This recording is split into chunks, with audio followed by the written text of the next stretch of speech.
I'm gonna here to tell a love and hate story. Who wants to listen to it? Okay. So initially, humankind used to live in small tribes. They were nomads. They were hunters, really like you, but with different tools, not a computer. And people that used to move around the small, like very close-knit communities. I have a question for you. Which was the first city that surpassed 100,000 inhabitants?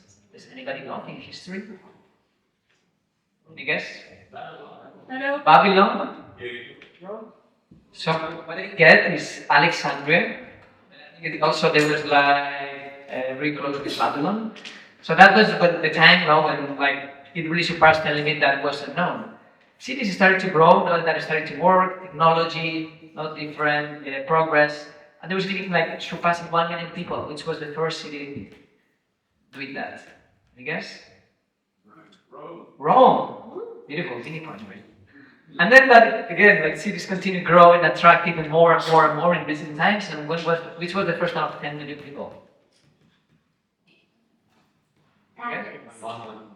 London, no? New York? Someone said New York? Yes, that was New York. And again, that continued growing. Now we have cities that are over 20 million people, no? Like in Asia and many other countries. So what at the beginning was a case, there was a really symbiosis, between rural areas and urban ones. It started to like get a bit more asymmetric, They started to take more distance, between themselves, and this being like a systematic, let's say, discrimination or cornering of rural areas, as that's where the food, the energy, and like a lot of elements come, and as if urban areas were entitled not to take them, and we pass laws from cities that affect rural areas that don't necessarily would make a lot of sense if rural areas would have a say.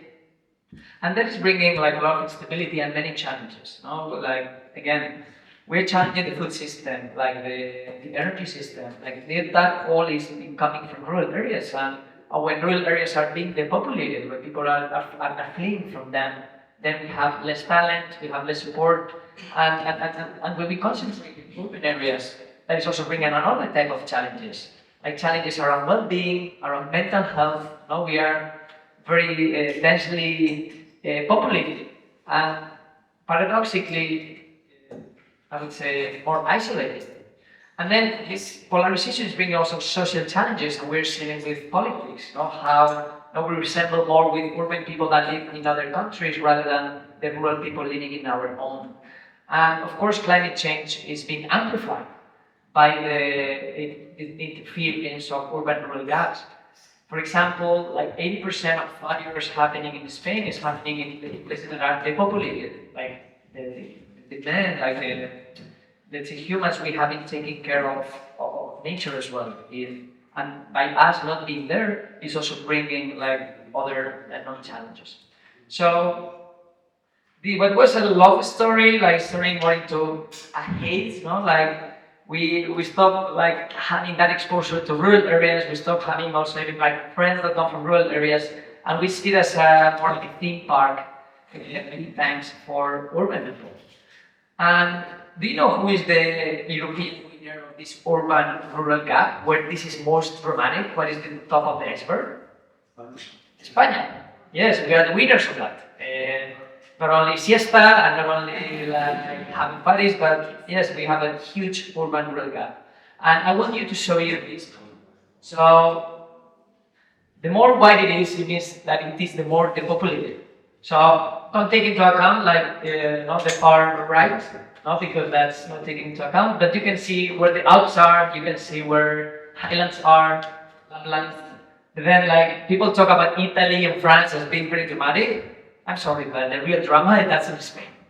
And there is not the population, and there is a reason for that. Well, it comes back to our historic reasons.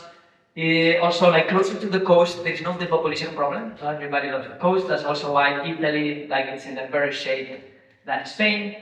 And I think like one of the most important reasons to understand the rural depopulation worldwide, especially in Spain, is the narrative that is behind.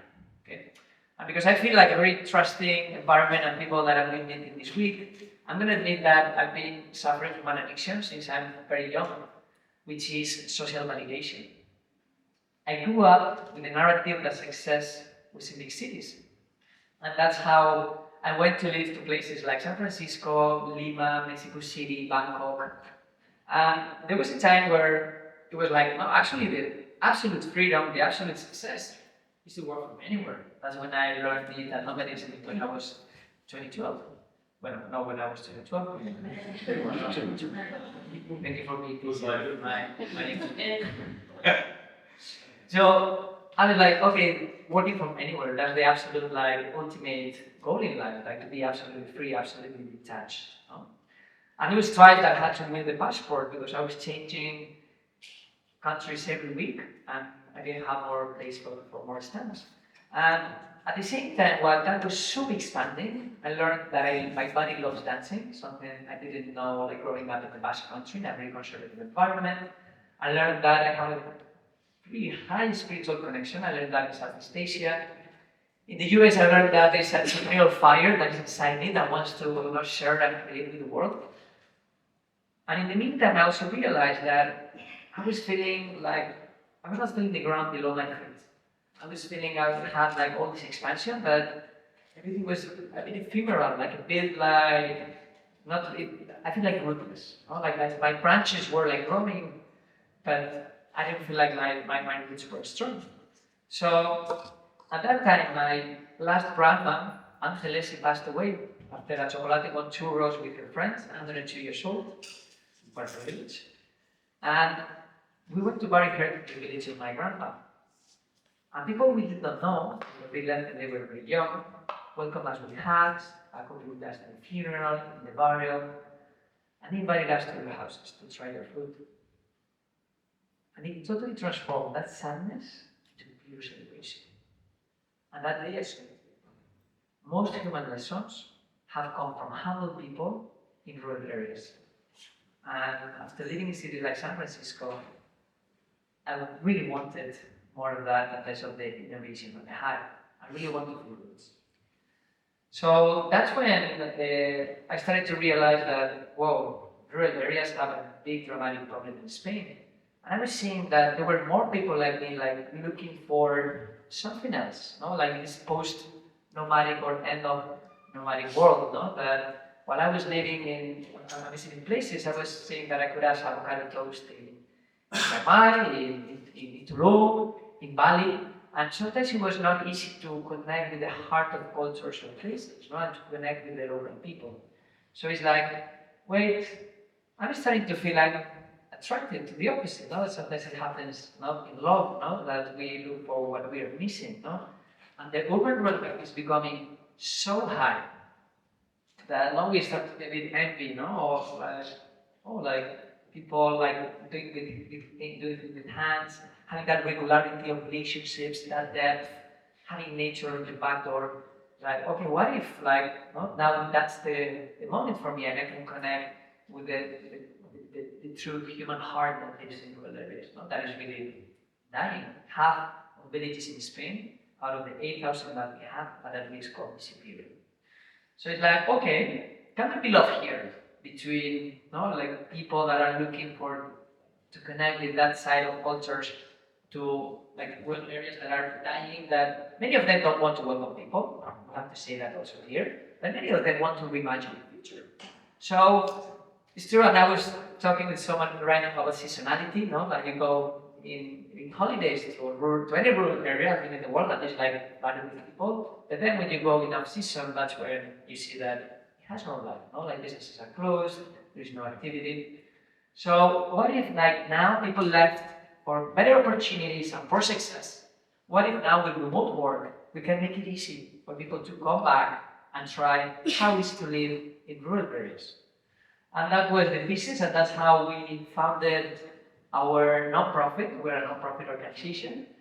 And we partner with rural areas, small villages that are at risk of dying, to reimagine the future. How can we welcome people that are willing to work from there, but also co-live? So what we do is basically orchestrate all the elements so that it's easy for people to come and try how is to live in our territory. So what we facilitate is co-working space, accommodation, and then a whole set of activities, so that people from the very first moment can become an active part of the community, can get involved, and I'll tell more about those activities. So as you can see an example, this is Liz. She works in the US. She's a very well-traveled person, and she's looking for something, and she wants also a break from the city. And on the other side, we have Benarra, which is a village in the mountains of Malaga, like one of these Arab origin or Arab origin villages, and they have a challenging future, a pretty uncertain, because there's been declining population for the last generations. So Liz comes for a month, and she gets involved into the fabric of the village.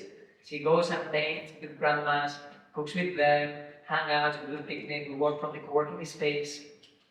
She picks oranges in season, like it all depends on when you come. No? It's connecting also with seasonality or that lives in rural areas. And she feels how the village is really getting to her, and she lives like more relaxed and more attuned to herself, feeling she has a village to come back. And this is not only this, we tracked these indicators because we are an organization that want to make sure that we are having the impact we're expecting. So we feel like, first, the self-connection, how this environment is healthier than others and helps people feel less stressed and less time on screens. Then we also see that there is reduced loneliness. No? I think the general co-leaders, because I see some living co-leaders, no? You're just around and you have friends. No? And that it helps people increase empathy, no? Because you are relating with people that are different from you. And in our case, it's not just the people from all over the world to the village, but also local people that have a different type of perceiving life. No? And for me, they give me some of the most refreshing conversations I have. And then at the end, like, you have nature all around. So wherever you go in the village, you're gonna end up in a hike. No? And what is beautiful to see is that people, after they stay, they will spend more time in the rural areas. Because at the end, you don't marry with this first person that passed by your door. You need a bit of flirting, you need a bit of dating, no? And we want to make it easy for people to try, so that they can realize what are they fantasizing about rural areas, because nothing is perfect. And we tend to come home, we idealize. But at the same time, there are many things that, if we want to optimize our lives for connection, for community, for nature, when you live on a more aligned way for like more than 20 days, which is the minimum you need in order to incorporate new habits, you realize how your body, your mind, your soul change. No? And it's beautiful to see how people that stay with us, you can feel that, like, those subtle changes that opens the door for a different lifestyle that perhaps they were not thinking about. And how do we find these rural areas? Because that's a question I've been getting about this week. It's like, okay, the low-hanging fruit is to tell them you're going to bring people in low season. No, that's who doesn't want that. No, like that's kind of, they're a bit sometimes desperate, like to bring people, and you have all these programs of paying people to come or like giving free housing, which I cannot disagree. I will discuss more later. But here you can see what is the average spend that people have in the village, no, in different services. No, and these people that again want to eat every day out, others that have like share room or have a more, let's say, humble stay. No? But this is just the top of the iceberg of the impact that we are having in the village. Because also I was recently in a co-living founders meetup in Barcelona, and it was very interesting because I was talking how I have 2 clients. They were like 2 clients where you have a co-liver, and then when you have a team or you have like employees, like no, I have another very important client. Sometimes it's even more important for me than the co-liver, than the digital nomad. Is like they couldn't guess. And for us, basically, it's the village itself. No, like remote work for us is a tool so that we can help activate rural areas. And the co-living co-working initiative is one part of our activation we're doing in this village. Okay. So the low-hanging fruit, the short-term benefit is to have that economic impact. But then what makes people want us to come back? If we ask after every season, hey, what worked, what didn't, and what they tell us, like, it didn't work that you left. We want you to stay longer. is that there's new faces and new energy. There's like new social activity in the village, and also there are collaborations and opportunities that happened while we are there. For example, even extra hand in someone's garden. There were two girls that are software developers that they came and did some intro classes to coding in the local school. So there are opportunities so that we can share those talents with the local needs and opportunities that they are missing. In the medium term, because we like this short term, like that is the immediate benefit you have. But if you continue working in the village, then you can get to tap into other territory, which is basically medium term. You can provide more local employment, like have a more stable jobs, let's say. Then you also give more visibility, like we have appeared in CNN, in BBC, in Harvard Business Review, and you have now ambassadors worldwide. There's more than 35 nationalities coming to our village, that they are like building bridges from where they live or where they are nomading to our small village. And then also you can have more stable collaboration. For example, something that we've been doing was to have smaller hackathons in local schools, so that we can move small kids that are, let's say, pretty frustrated because they see everything happening on their phone, but then they see around and they don't see that technology or that innovation. So what we help them is to move from protest to proposal. So we bring challenges about how can we make rural areas sexy for young kids or improve the quality of life of elders. And we do this intergenerational bootcamp. So it's a session of 3-4 hours where we can prototype some solutions. And actually, I was last week in Madrid because there was a group of kids that was around 10 finalists at the national level. They were the only representatives of rural areas. They're pushing for digital campus so that they can study online from the village and not to have to leave. And in the long term, where we're starting to get here is like, okay, let's recover spaces so that we can attract also new people and we can also make things happen. I come from the Basque country. I want to have like a choco to have a place where we can gather our food, like big enough, both for foreigners and for locals. That is not like let's say a covered proper kitchen for us to cook, and that's something that we want to develop. And also we are creating also the foundation because right now we have different houses rented around the village from locals, so that you can also see, there is a symbiosis, there is a cooperation happening. But we also want to have a more permanent base, and that's something we are doing in collaboration with the town hall, with the city hall. And ultimately, the last thing for us is to change that narrative that success, innovation, design is in big cities. Because when you see our local kids, people like Yeti, or Virginia that was around, and they come to the village and they spend like a month there, and they could be anywhere they want, and they choose their village, and they are excited about playing paddle with the grandma, they're excited about learning a new recipe, they dance the local songs. It's like, well, wait a second, these people could be anywhere, and they chose my village, and they're embracing this. It's like, well, perhaps it's more than what I thought. Sometimes it takes an outside perspective to change the way we see things. And well, you can see this is the building that we are operating with the town hall. That's going to be also the base and more permanent base of the co-living, and we will host 5 to 6 people. Normally the host is around 10 to 12. We like many groups so that we can better mingle with the village. So this is what we call the theory of change. I think it's a tool that is helping us map our impact and track it. So if anybody wants to know more about how this tool, like the theory of change, works, so that you can apply it to your project and also improve how you measure and track impact, I'm happy to talk more about it. And this is what we are trying to do, is regenerating, in this case, the symbiosis between urban and rural areas. This is a bit of our path. It's not just one crazy village. We've tested in 4 different villages with very similar results. And it's beautiful to see how, there is this relationship, regenerating, between urban areas that are getting, if it was the body, sometimes we're too much in our heads, we get a bit crazy, and how the body is rural areas, that when blood starts flowing, we collapse, how we are making that flow back again, and make sure that both worlds can enrich one another. We can't play videos, but this is something we're playing with. Is this movement against tourists and nomads. It's true that 80% of travelers are traveling to 20% of destinations, and that is bringing like a lot of challenges, not in terms of experience, but also in terms of waste management, in terms of at different levels.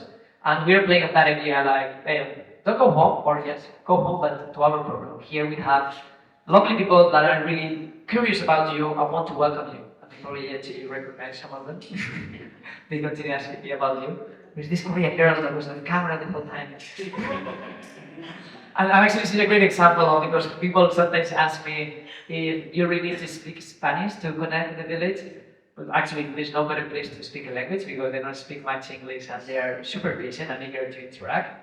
And it is a great example of how like you can connect with your attitude, with your energy at a different level and get invited to our homes to try the local food. So we believe that love-hate story can turn also back into love. And we need believers, people that are willing to reimagine how the future of living, working, and traveling can look like. So that is this is something we're piloting, and one important thing I wanted to share is that because people ask me, oh, we have this co-living in this place, or we have this, but it's hard to connect with locals. We don't have a good vibe. Like I have to admit that we went the other way around. Like we didn't go to this village because there was a great real estate opportunity, which sometimes that's what guides many businesses. We went here because the local community was willing to co-create their future. So that's where like things change a bit, you know. And I mean, the first thing for us is okay, let's get to know what is their long-term vision, so that we know they want to get there, and we know that we can know if we can support getting there. I tried to do this. Well, I proposed this to the village of my grandma. They didn't want to. They didn't want to push for remote work. They had another line of action, and that's great. They have to decide the future. So what we did was like to really find those village believers that want to get involved and really get their hands dirty on this. No? And the second thing is including the decision making. I know that sometimes that can feel scary in some environments. Now we are a small community, so what we do is we start by the town hall to make sure we have their approval and support and that they feel involved, to also like get the bars, no? And the local grant support, no? So that we make sure that what we're doing feels aligned and that they feel part of it. The important thing as well is like how do we spread that economic and social impact, not just to focus on grandmas, but make sure that we play paddle with kids, we talk English with them, like with the businesses, we make sure like we distribute all the impact in the village. That there is intention on how are you gonna walk that village, because sometimes now like this startup narrative, no, that no, we have to break things, ask for no forgiveness and ask for permission, no, like it is. We say that we always advance at the speed of trust, and that takes time. That is slow cooking because we're talking about humans, relationships, both the local community and both the nomads that are trusting us to remind you their life. Of course, prioritize the endogenous resources. No, it's great. We bring a lot of talents about yoga, about meditation, and breath work. But there's a lot of talents already happening in the area that are like that look like those, and many others that are well being like understood now. Let's say wider or more holistic concept. And finally, again, slow cooking. Spend time and celebrate life together, because that's the way, you know, we humankind see each other and feel the same. Finally, I mean, it's a privilege to be here in Bansko. Like, I think it's a whole case study happening here. I'm very excited that one of the biggest digital nomad festivals is happening now in a rural area. And I think like we need to gather the people that want to reimagine their future about rural areas. So you can see the spots the red spots where we currently are, the red spots other where we have worked. And for us, the question is not to questioning we have to push for remote work in rural areas, but how fast we should do that. Now, I just want to leave you with these two questions to ask yourself, which is, how connected are you with the environment where you live or you're traveling? And second, if when you're traveling, like, are you creating bubbles or creating the bubbles?